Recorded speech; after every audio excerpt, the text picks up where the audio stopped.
Salesmen mocked two boys for looking poor. Then their billionaire father showed up. Two boys, Jace and Micah, walked into a high-end luxury dealership in downtown Chicago. Dressed in plain white tees and faded cargo shorts.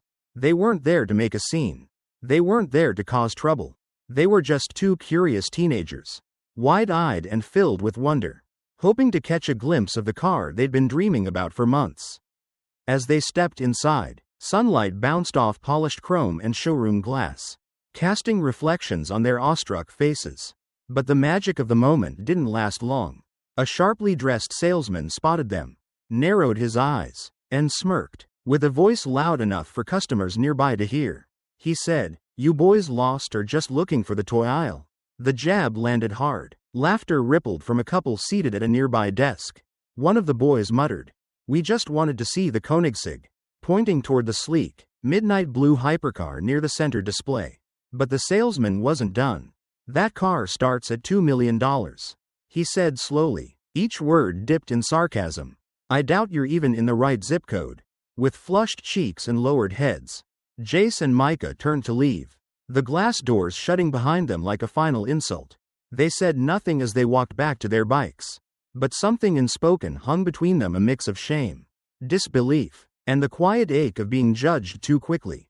What no one knew was that their father, Elijah Monroe, was one of the most powerful private investors in the country. And what happened next would remind the entire dealership that real power never needs to announce itself. It just arrives. No one inside the gleaming Beverly Hills showroom knew who those boys really were. To them, Jace and Micah just looked like scruffy kids out of place among million-dollar machines. But what they didn't realize, what none of them could have guessed, was that the quiet boys with second-hand sneakers and backpacks slung over their shoulders were the sons of Elijah Monroe. Not the name you read in flashy magazines or see parading around on red carpets. Elijah wasn't a celebrity. He was something more potent, silent capital, whispered power. A man whose influence didn't walk into rooms, it reshaped them. And when he arrived, people didn't hear him. They felt him. Elijah didn't believe in loud entrances or ego-filled performances. He was the kind of man who wore finely tailored suits with no visible logos, drove understated vehicles when necessary, and didn't speak unless the words held weight. His reputation wasn't built on showmanship, but on legacy, built through decades of investment moves that made entire industries shift. A man like that didn't need to prove anything. He simply existed, and that was enough. That morning, after his sons returned home unusually quiet, Elijah didn't demand explanations. He didn't pressure them with questions. He simply waited. And when the words finally came, hesitant and careful, he listened, really listened, as the boys described the humiliation they'd faced, the way the salesman mocked them, how the crowd chuckled like it was all just a funny mistake. Elijah's expression didn't shift, he didn't shout, he didn't explode, he just took it all in, every word, every pause, and stored it behind eyes that had seen 1,000 boardrooms, 1,000 games of power. But this wasn't business. This was personal. Later that evening, as the sun dipped below the LA skyline, Elijah sat alone in his private study. The room was a reflection of him, understated, timeless, powerful without saying a word, polished wood, warm lighting, and a single photograph of his sons framed on the desk. He swirled a glass of single malt, untouched, and stared at the window, his mind not on profits or global strategy, but on the two boys who were once again reminded that the world sees only what it wants to see. And he knew then, without needing to plan or plot, that something had to be done, not out of revenge, but out of principle, because Elijah believed in moments. And sometimes, the right moment could teach more than 100 speeches. So he made a single phone call.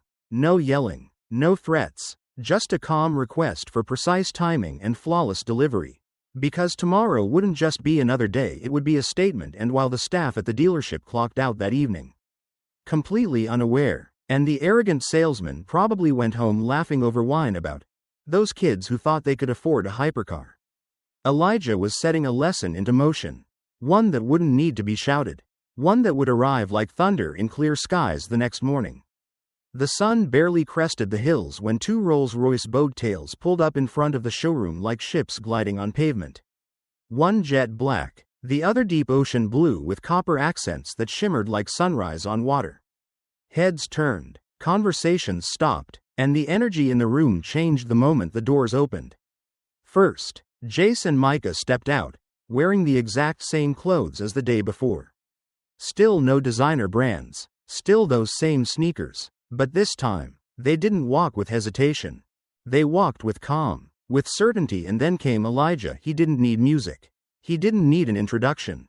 He didn't even look around. But his mere presence shifted gravity. People moved aside without thinking. Eyes followed him without blinking. The air inside the dealership thickened with realization. Like everyone suddenly remembered how fragile first impressions could be.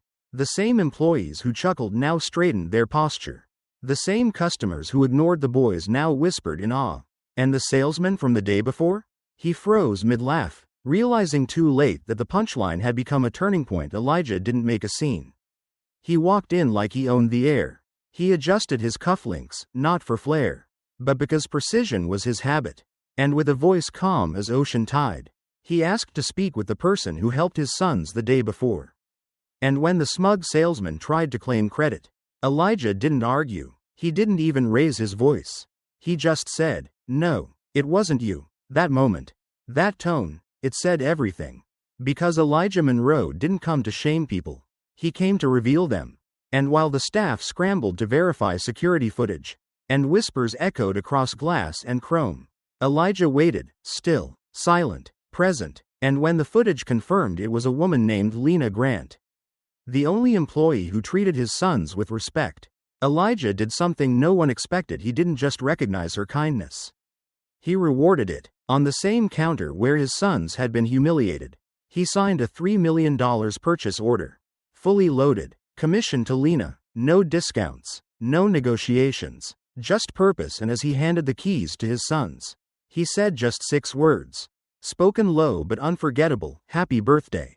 Boys. Let them remember. That night, the Monroe estate sat still beneath the soft amber glow of California twilight. The kind of quiet that felt intentional, designed. The walls of the house, made of smooth stone and glass, whispered luxury without speaking a word. Inside, everything was as it always was. The scent of aged wood from the piano room, faint jazz humming from in-ceiling speakers, and a table already set for dinner, 3 places, close together, despite the enormity of the room. But something was different, something in the way Jace and Micah entered. They weren't arguing or joking like they usually did. They walked in with their shoulders lower, their words fewer, the silence between them heavier. Elijah Monroe, their father, was seated in the study, not working, not reading, just sitting. He looked up when they entered. His presence, always composed, didn't shift. Back already? He asked. Voice even. They nodded. He studied them, eyes moving from one to the other. Everything all right? The automatic, "Yeah," nearly escaped Jace's lips. But something stopped him. He looked at his brother, then back at Elijah. "No," he said quietly. "Not really." Elijah motioned to the leather armchairs near the fireplace. "Sit." The boys dropped their bags and sank into the chairs. For a moment, no one spoke. Then the story began. At first, it came in broken pieces. Fragments of words and uncertain pauses. The kind of telling you do when you're not sure if you're overreacting, or if it really was as humiliating as it felt. Jace started. They'd gone to the new luxury dealership in Beverly Hills, the one they'd been watching online for months. "We just wanted to see it," he said. "The Koenigsegg Jesko, the one they posted about last week. We weren't loud. We didn't touch anything." Elijah said nothing. His fingers lightly tapped the arm of the chair. "One of the sales guys, he looked us over like we were garbage." Micah added. "He made a joke about the toy aisle. Said the car was over $2 million and we shouldn't even be in that zip code." People laughed. The words settled into the room like fog. Quiet but heavy. Micah stared at his hands. It was embarrassing. Elijah leaned back slightly, still listening, absorbing everything. He didn't rush to speak. He didn't ask for names. He just waited until the boys finished. "There was a woman," Jace said after a pause. "A saleswoman. She saw what happened and came over after the guy left. She actually talked to us. Told us about the engine. Let us sit inside. She treated us like people." Elijah's eyes narrowed slightly, not in anger, but in thought. Did she know who you were?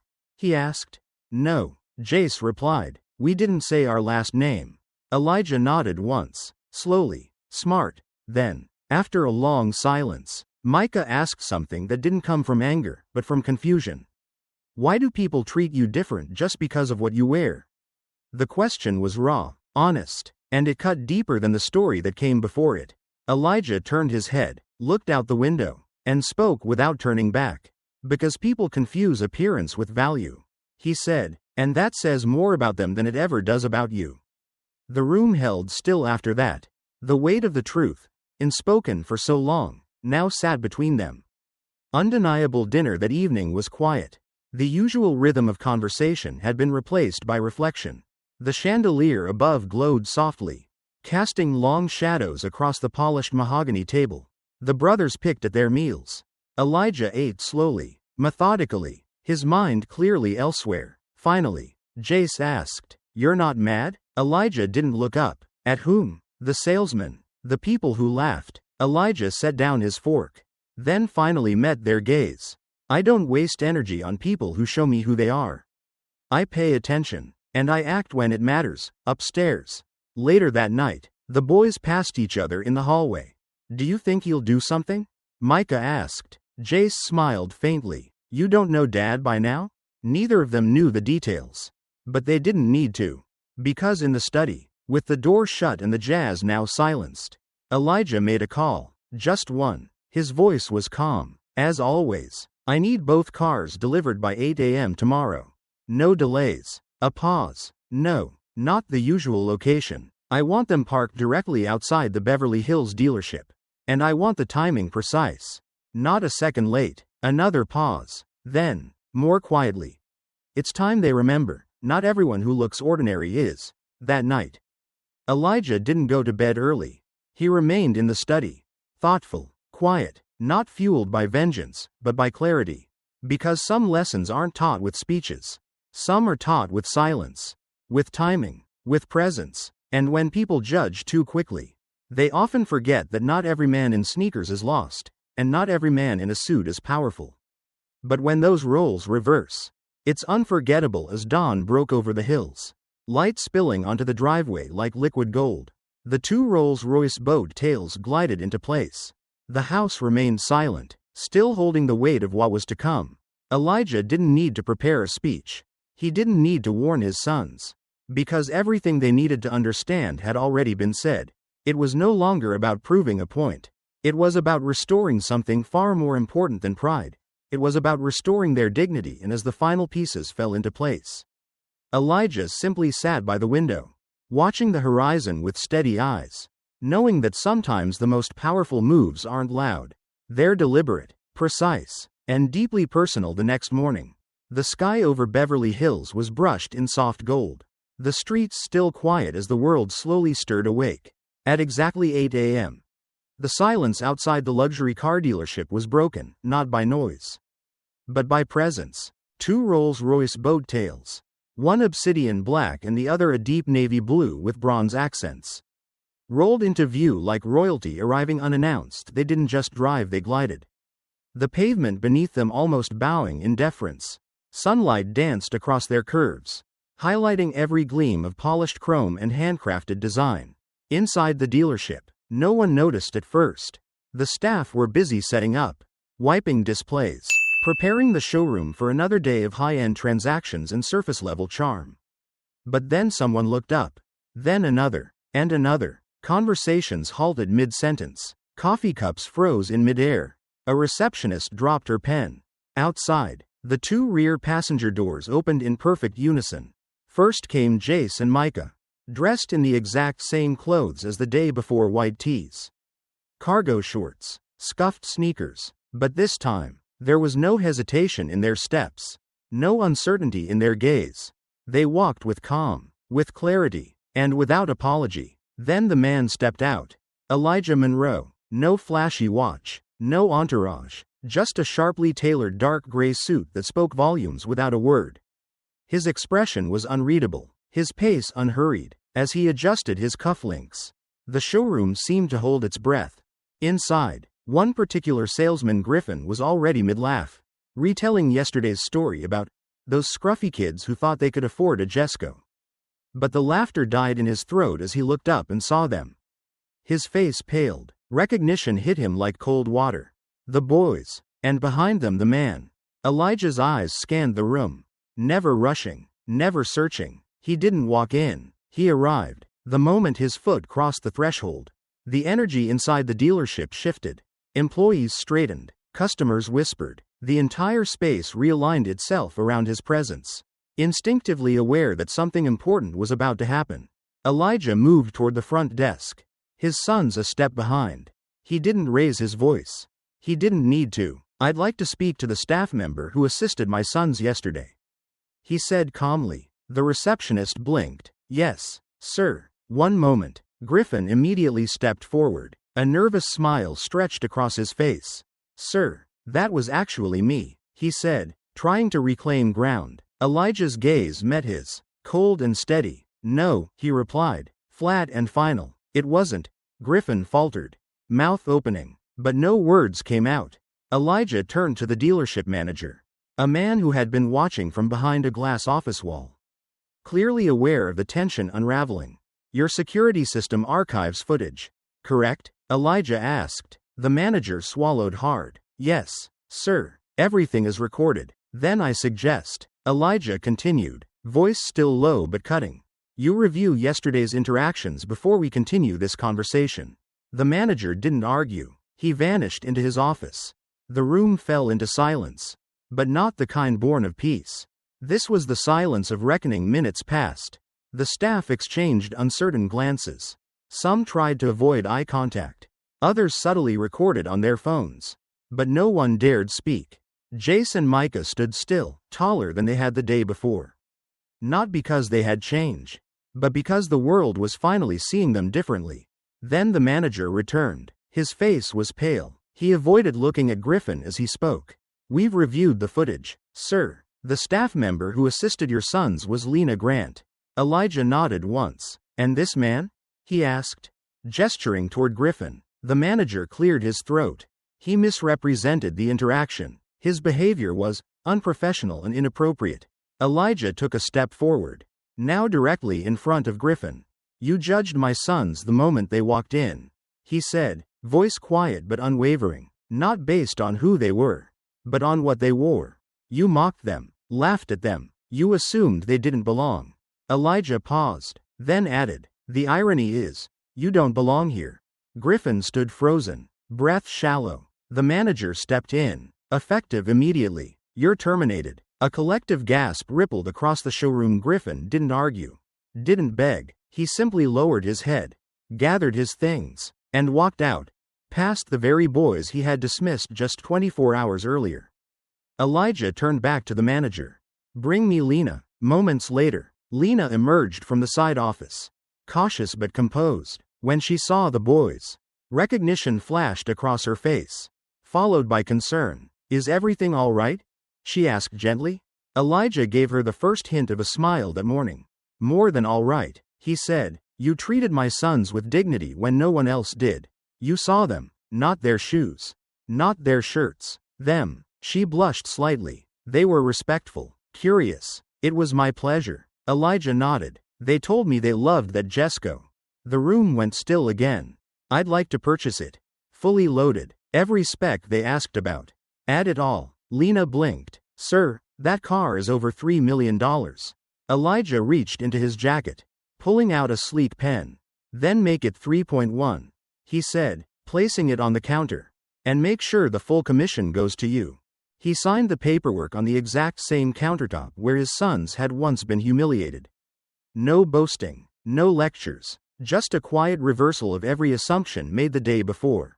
The lesson wasn't shouted, it was lived. And as Elijah handed the keys to Jace and Micah, he said only this: "Happy early birthday, boys." No applause followed, no cheering, just stunned silence as the three of them walked back out toward the two Rolls-Royces, leaving behind not just a dealership, but a lesson no one there would ever forget. As Griffin exited the dealership with nothing but a manila envelope of final paperwork and the crushing weight of his own arrogance, no one dared to meet his eyes.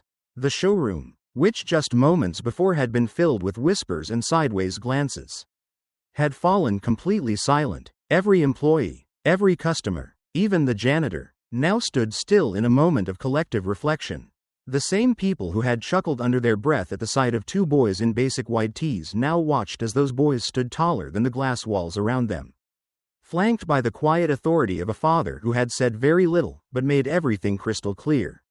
Elijah Monroe turned from the scene without drama. He didn't linger on the salesman's humiliation. He didn't gloat, because this moment had never been about revenge. It had always been about something deeper. Restoring dignity where it had been stolen. He glanced toward the manager, who stood near the edge of the action, clearly still shaken. "Bring me Ms. Grant," Elijah said, voice steady. Moments later, Lena Grant stepped into the center of the room, shoulders back, eyes uncertain. She had no idea what was about to unfold, and judging by the silence surrounding her, she could feel the weight of something big in the air. When she saw the boys, her expression softened with recognition and concern. "Is everything okay?" she asked, her voice sincere, not rehearsed like so many others.